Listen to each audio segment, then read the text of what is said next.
स्वागत है आपका अभी क्लासेस डाउट्स में। और आपका प्रश्न है कि थोक विक्रेता प्रायः डैश भंडारों को उधार देते हैं। तो थोक विक्रेता किसको उधार देते हैं? फुटकर भंडारों को उधार देते हैं।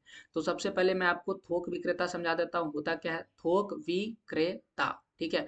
थोक विक्रेता का मतलब क्या होता है कि जो वस्तुओं को थोक में खरीद लेता है। मान लेते हैं कि एक बार में वो एक ट्रक ही खरीद लेता है या फिर उससे भी ज्यादा मटेरियल खरीद लेता है। अब इसे क्या करना है, इसे कम कम सामान दूसरे को बेचना है। तो जो जो ये खरीद रहा है वो क्या कहला जाएगा? फुटकर कहलाएगा। ओके ना। जो यहाँ से खरीद के ले जा रहा है, मान लेते हैं कि एक दुकानदार है और ये थोक विक्रेता से मान लेते हैं कि जैसे इन्होंने एक ट्रक खरीदा है, जो दुकानदार है इससे 5 बोरा जो है चावल खरीद रहा है।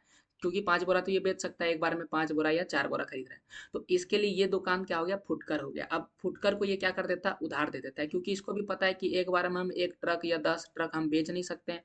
इसलिए हम इसे उधार देंगे। तो कई बार क्या करता है, ये फुटकर को उधार दे देता है, इसके बदले में फिर इसके पास क्या करता है, बेच के ये पैसा ला देता है। और इस प्रकार से ये प्रक्रिया चलता रहता है। तो आपको याद रखना है कि थोक विक्रेता किसको उधार देता है? फुटकर को उधार देता है।